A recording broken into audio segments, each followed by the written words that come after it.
ازيكم؟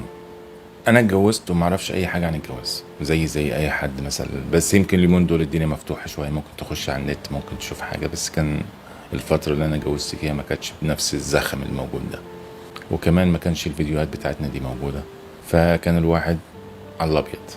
فالمهم ان انا طلعت قعدت على القهوه، كان في واحد اسمه عم فتحي. عم فتحي ده متجوز 4 مرات، وهو وزير نساء اصلا، وسمعته تصم الاذان، ومعاه 2 على ذمته.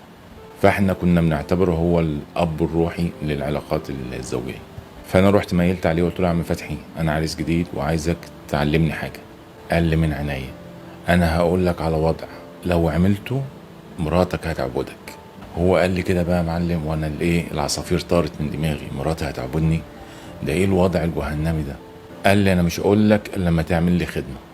قلت له انا عيوني ليك يا عم فتحي، ده انت لو طلبت كليه هديك كليه من كلاويه.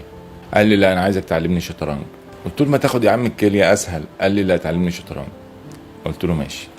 وبدات اعلم عم فتحي الشطرنج، ودي تقريبا من اصعب 3 4 حاجات عملتها في حياتي، بس عشان الموضوع يستحق. احاول اعلم في عم فتحي، عم فتحي ما بيتعلمش، وبالعافيه. الموضوع اخد معايا 7 ايام كده على ما اعرف له بس ايه يحرك ده فين ويودي ده فين كده، بالعافيه بالخناق. قلت له انت اتعلمت عم فتحي اهو. قال لي لا انا عايز اغلب الاستاذ احمد. الاستاذ احمد ده راجل حريف شطرنج. فانا ضربتها في بالي كده، انا لو علمت عم فتحي ده لغايه قيام الساعه، عم فتحي مش هيغلب الاستاذ احمد. فانا اعمل ايه بقى؟ صنعت لطافه كده، رحت الاستاذ احمد رسيته على الحكايه، قلت له الموضوع 1 2 3. قال لي ولا يهمك، هاتهولي يا عم يغلبني، عشان انا كمان عايز استعبد مراتي، وانا عايز مراتي تبقى عبد عندي. بص بقت خلاص بقى ايه، الناس كلها عايزه تستعبد ايه؟ الستات بتوعها. المهم ما طولش عليكم، قعدنا عم فتحي يلاعب الاستاذ احمد، وده تقريبا اكتر موقف عبثي شفته في حياتي. ان احنا الاتنين عايزين الراجل ده يغلب عشان نعرف الوضع اللي يخلي الواحد يسيطر على مراته او مراته تعبده، على حد تعبير الحاج فتحي. المهم عم فتحي غلب. خلاص يا عم فتحي احكي لنا بقى القصه. عم فتحي كده ايه، ربنا يهديك، وعرفنا الايه الحوار. قال لي بقى ايه، شوفوا بقى يا اساتذه، انت لو جبت خشبه وسمرت فيها مسمار، هل لو انت لفيت المسمار شمال او يمين هل ده يغير حاجه؟ فانا فهمت، قلت له لا يا عم فتحي انت بتهزر. قال لي والله العظيم زي ما بقول لك كده، انا راجل خبره، اشتري مني بدل ما تتعب نفسك وتفضل تتنطط ووجع قلب على الفاضي ده كله. هو المسمار بيتسمر باي طريقه، هو المهم المسمار يخش فين؟ يخش الخشب. غير كده يا معلم لا تتعب نفسك بقى، والناس مش مستاهله فرحتك. يا لهوي يا لهوي يا لهوي. علشان ما اطولش عليكم، خلص القصه على كده، وانا جالي احباط ربنا اللي عالم بيا، لاني كنت خلاص بخطط ازاي اتعامل مع مراتي بعد ما هتعبدني، وازاي امارس عليها اساليبي الساديه. بس للاسف اتضح ان هي المسمار والخشبه والقصه الشهيره. وانا بعد الفتره دي كلها وبعد العمر ده، انا جاي اقول ان عم فتحي ما بيفهمش حاجه في الخشب ولا المسامير. والله يكون في عون ال4 ستات اللي اتجوزهم، اللي كانوا بيتعاملوا معامله الخشب. الاوضاع مهمه جدا جدا جدا. الاوضاع مهمه للزوجه. الزوجه عندها في المهبل في مناطق مختلفه، في نقط مختلفه، في حوالي 3 4 نقط جوه وبره، 5 نقط 6 نقط. فكل ست بتختلف هي بتستمتع بأنهي نقطة بالظبط.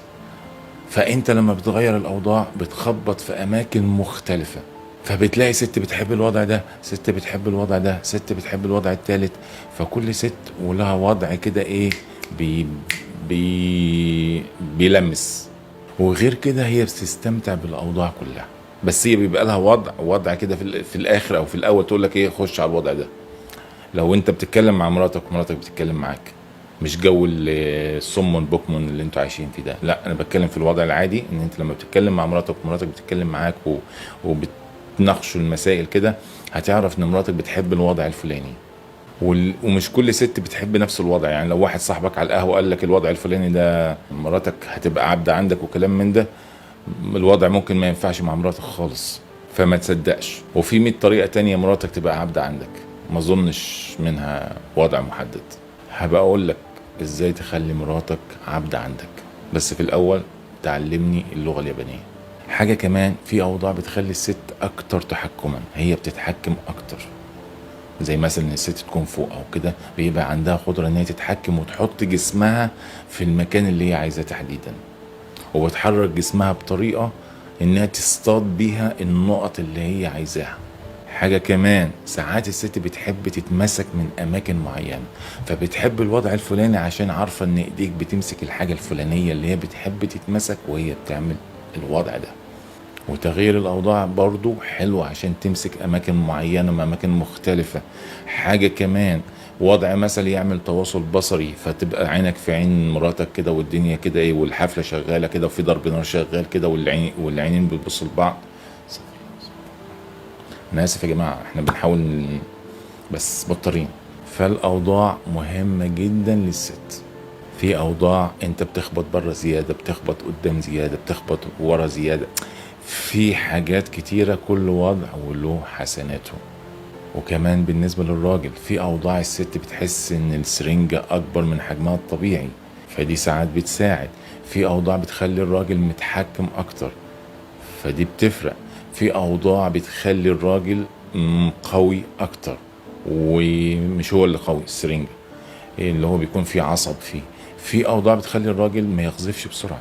فخلاصة الكلام، الأوضاع، تغيير الأوضاع مهم بالنسبة للراجل وبالنسبة للست وبالنسبة للتغيير أصلا، وعشان ما يبقاش في ملل.